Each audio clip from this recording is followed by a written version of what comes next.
আসসালামু আলাইকুম। কেমন আছেন আপনারা সবাই? আলহামদুলিল্লাহ আমি ভালো আছি। আজকেও চলে আসলাম দুপুরের খাওয়া-দাওয়ার আয়োজন নিয়ে।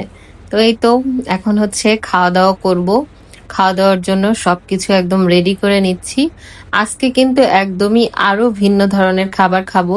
যে খাবারটা হয়তো সচরাচর মানুষ এখন খাওয়া বন্ধই করে দিয়েছে।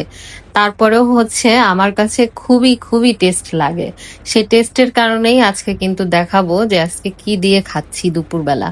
তো দুপুরবেলার খাবার কিন্তু সাধারণত যদি খুব টেস্টি হয় তাহলে কিন্তু সারা দিনটাই খুব ভালো লাগে যে খুব ভালো একটা খাবার খেলাম।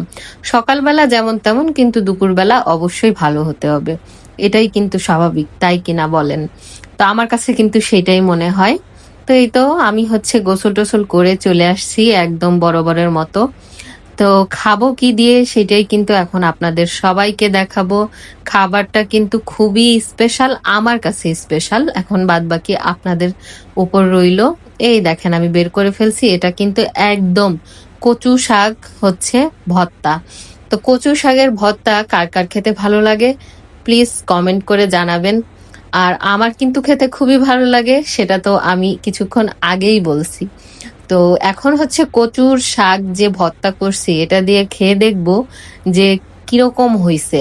কচুর শাক বলতে কিন্তু একদম হচ্ছে যেই কচুর শাকগুলো এই দেখেন, কচুর শাক আর ভাত। কচুর শাক হচ্ছে যেই কচুর শাকগুলো একদম হচ্ছে ওই মানে কি বলে মানে পাতাগুলো একদম সবুজ সবুজ আর হচ্ছে একদম টাটকা সেই পাতাগুলো দিয়েই আমি হচ্ছে ভর্তাটা করছি।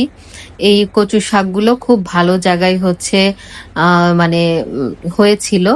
তো সেখান থেকে হচ্ছে বাজারে নিয়ে আসছিল, সেখান থেকে আমরা নিয়ে আসছি এবং রান্না করছি এবং কোনো ধরনের কোনো গলা কিন্তু চুলকাচ্ছে না। এই যে দেখতেই পাচ্ছেন আপনাদের ভাইয়া খাচ্ছে আর বলতেছে অনেকদিন খাওয়া হয় না, এই জন্য খুবই টেস্টি একটা খাবার, এত লোভনীয় খাবার, সে কিন্তু খুবই মজা করে খাচ্ছে দেখতে পাচ্ছেন।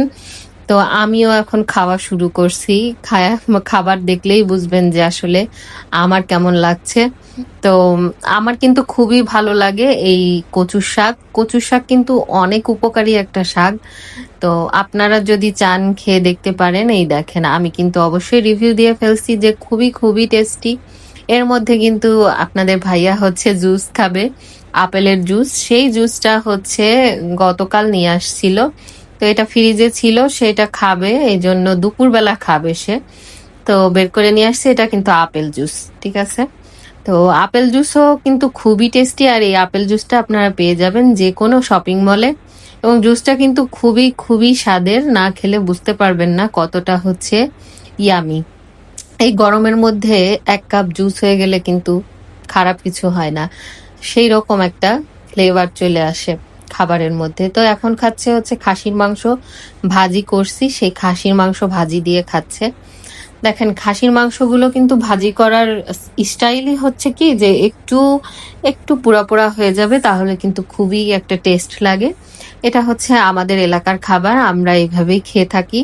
তো আপনারা কিভাবে ভাজি করেন অবশ্যই জানাবেন। আমরা কিন্তু এইভাবেও ভাজি করি, আবার আরেক রকম আছে পেঁয়াজ রসুন দিয়ে পেঁয়াজ রসুনটাকে লাল করে তারপরে ভাজি করে। তো আমি আজকে এভাবেই ভাজি করছি, খুবই সহজ পদ্ধতিতে ভাজি করে ফেলছি। এই দেখেন আমার শাক এখনো শেষ হয় নাই, আমি শাক দিয়ে খেয়েই যাচ্ছি। তো আমার শাক খুবই পছন্দ, খুবই পছন্দ। আর এই জুসটা তো একদম মানে মনে হচ্ছে যেন একদম বেহেশতের শরবত।